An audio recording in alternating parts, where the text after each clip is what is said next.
Hello, this is Hellsen, and welcome to this PBEM Vs Deaniks. Now, this is using the specific first mod, and we're using variants on top of that. Now, we're going to be going over to the strategy and orders for the first turn, December 7th, 1941. Now, this will probably be the only strategy and orders video I will do, just because I'm trying not to put out too much content on YouTube. So I'm going to be doing just the combat replays and strategies all in one video. That way I don't have 15 videos coming out a day, especially with my other game going on with Yokum.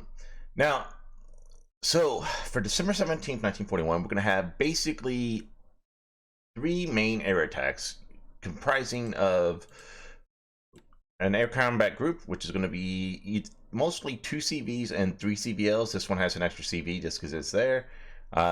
These are going to be my standard air combat group. It's going to be 2 CVs. Now, these are carrier classes. They got 124 aircraft apiece, so that'll be about 250 aircraft between those. And then they'll have 3 CVLs, which have 70 aircraft combat apiece. So it's going to have about 500 aircraft total.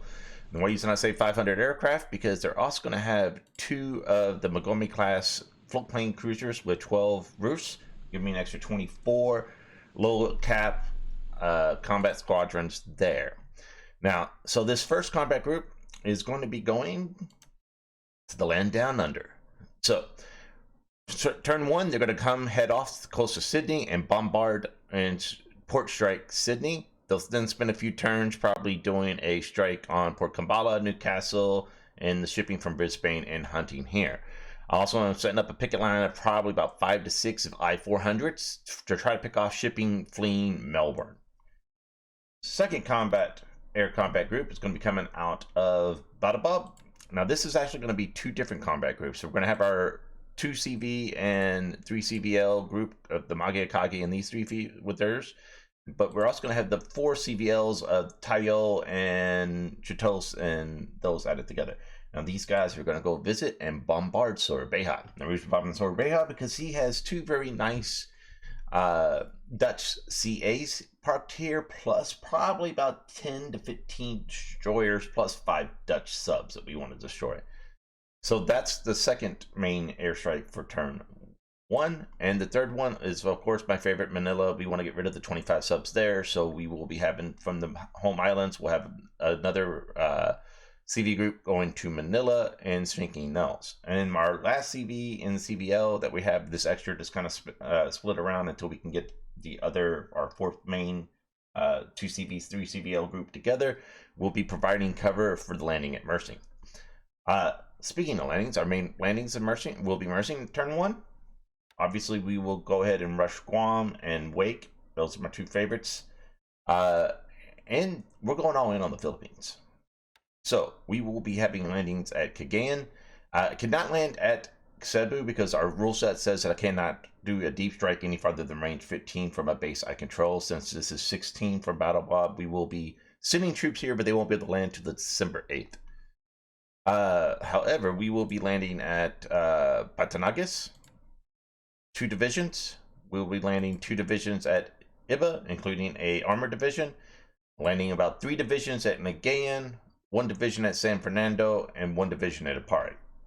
So basically, yes, everybody's going to be landing in the Philippines. We want to rush Clark as quick as possible and just knock out the Philippines very fast. With that out of the way, we will then proceed to move on Java and the rest of the DEI. Also, since we're landing at Mersing, obviously we will try to take out Malaya as fast as possible. So my goal is to secure the DEI, Malaysia, and Philippines by the end of January. When I say secure, I mean everything by the end of January. That's going to give me February and March extra time for our amphibious landing to either go after India or after Australia. Now, with his variants and everything he moved, he pretty much put the entire rest of the Dutch fleet, the British fleet, and the American fleet all at Colombo. He also put the Australian 5th Division. He moved the various regiments from Singapore. I think he moved the ones from a couple other places. I think they're Rabaul and stuff like that, like Black Battalion, all that division has been moved to Burma. So he's got an Australian division already in Burma. Plus, he has a couple of division of Chinese troops here that are actually American troops. So they're the American equipped AOE, but in this mod, they're basically the same combat stats of American troops. But I think they had like the Chinese training level, but they're U.S. equipped troops, so they had the better combat stats. So obviously he's planning on holding Burma and India to make China much harder. And since some of these Chinese units, all these Chinese units will eventually get stewards and like tanks and like that, we want to focus on China. I am allowed, since he gets so much better troops there. I think he gets up to something like 9 of the Chinese divisions are American equipped, 2 British ones, or like 1 British one and 2 Russian. We want to try to knock China out. So more than likely, we will be making a heavy push on Burma. Whether or not we try to go for India, I'm not sure. I am allowed to take the troops out of Manchuria into China, so we will be doing a main axis attack along the top road here to get behind his forward defenses lines here. We will be trying to hold a chain, and then we actually will pull back because he actually has in Hong Kong. We're trying to get this division rebuilt to give us a 3rd division for Hong Kong, because he does have a start with a Chinese corps in Hong Kong, giving them about 500, 600 AV, which is a little bit more than this 2 divisions can take, especially with forts. Obviously, we'll probably just siege down Chushane and Wen Chao. In our temporary game against me and him, evoking versus him, he pulled back everything. He went for like, hey, we're going to pull everything back to this kind of defensive line in very good territory, and sending a lot of units to India and Burma. I don't know if he'll do that in this game, so we'll have to see. But right now we're planning on doing a northern push to try to cut these guys off. We'll try to put troops up through here. The problem is these guys are 8 units in 1 unit. So, he's got it already in the mountains. So this pushing through here is going to be hard. I'm thinking the northern line through here, and then a push through here, through Yacheng, down through in there. He can put up a defensive line here, but that also lets me get in behind these guys this way, and then behind and cut these guys off. So our 2 main axes are going to attack are going to be north and north, and then we'll hopefully again get him to pull as many forces as we can out of here, and then we'll probably come in through the southern attack line through here as well. We have a lot of forces at our disposal to do this, so we will be doing that. But that's our 3 main aircraft attacks. That's our main initial strategy. That's what we're going to go with on turn 1. Obviously, we'll be taking Nauru, Ocean, and cutting up a good solid defensive strategy down in the south. Get all these islands as quick as possible to facilitate an attack on Oz or India. Now, with our strike on the shipping on on Oz, this will make Oz significantly weaker, because he won't have the forces or ships available to move forces in here, plus fuel and all that. We're trying to really hurt his shipping. We can't really get to the shipping that can feed India. I mean, he can just feed troops from Aden and Abadan directly to Karachi, so it's hard to really cut India off. It is possible to do if you invade India. One of the nice places you want to take Socotra. So if you take Socotra, it's a very good thing to do, because you can put full planes through here and strike anything that comes on the map. So you can cut off that shipping line. So basically, if you take Ceylon, that kind of gets you cut a good striking point anywhere in the south, and then you can do a Socotra, and it cuts anything off from the north. So that is, preliminary invasions there. We'll probably take Ceylon just because we want to restrict his repair shipyard available.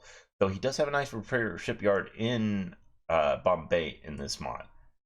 No, but if I have Ceylon and he's willing to try to repair ships in Bombay for me, I can almost reach that from Jaffa, right? That's what, 21? I can't. Bet he's going to reach that. So that's our initial phases.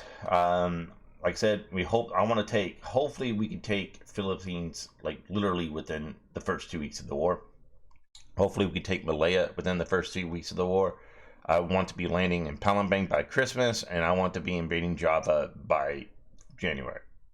So we want to get these by January and knock these guys out as quick as possible. Obviously, he'll probably do Fortress Bandanek, and that's fine. We'll leave like 600 AV here. We'll leave a division plus like one of the nice what do you call them, independent units. So probably like leave one division and say one of these infantry groups that I could get, or the guards mixed brigade or something like that. We'll probably just do one of these guys, like these independent mixed brigades.